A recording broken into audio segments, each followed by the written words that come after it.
السلام عليكم ورحمة الله وبركاته. ازيكم يا حبايبي؟ عاملين ايه؟ يا رب تكونوا بخير. امان عليكم، محدش يطلع من الفيديو غير ما يخلص. هو 3 دقايق وان شاء الله تستفادوا منه قوي.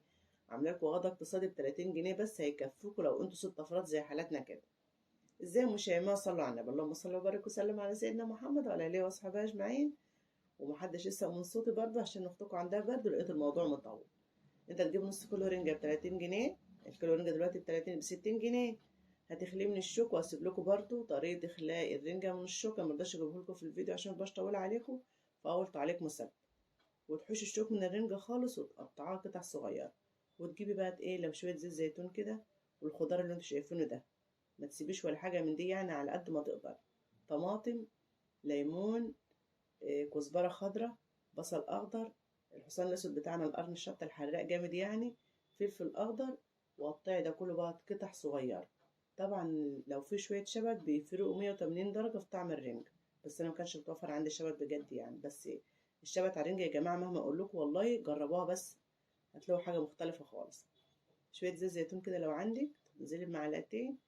طبعا لو ما عندكيش زيت زيتون هتحط اي زيت، بس ما يكونش زيت زيتون، ما يكونش زيت قصدي تموين، لان وحش قوي في الحاجات اللي زي دي.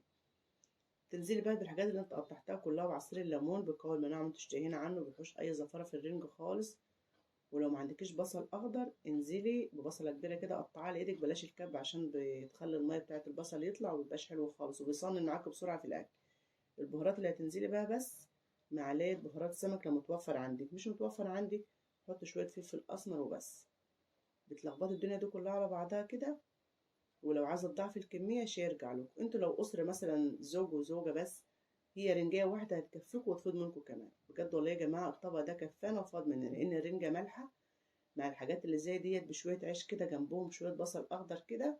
او ما عندكيش بصل اخضر برضو، بصلتين كده بشويه ميه على شويه خل على شويه ليمون.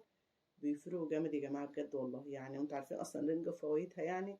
والدنيا بقت غالية، الكيلو رنجة دلوقتي ب60 جنيه، وفي ناس بتقول ب65 جنيه. عاملة الفيديو ده بقى لفترة أصلا يعني. فالله المستعان. فعلى قد ما تقدري اقتصدي، وعلى قد ما تقدري توفري فلوس وفري. لو جنيه على جنيه على جنيه هيعمل لك غدوة تانية. فما تستهتريش بالجنيه ولا 5 جنيه وتقولي مش مشكلة على دي مش مشكلة على دي. جنيه على جنيه بيوفر يا جماعة والله. أتمنى الطريقة تعجبكم وتجربوها وتفرق معاكم قوي. بس ضيفوا الإضافات دي كلها. وإذا الفيديو عجبكم لسه معملتوش لاختكم اللايك كده، تكبروا بقدر وتعملوا اللايك. والناس الجديدة اللي أول مرة تنورني وتشرفني في قناتي، إذا كانت القناة عجبتكم يا جماعة اشتركوا فيها وفعلوا الجرس على الكل. كلكم نورتوني وعلى عيني وعلى راسي. وألف شكر لأي حد بيسمع الفيديو للآخر. دمتم في رعاية الله وأمنه، والسلام عليكم ورحمة الله وبركاته.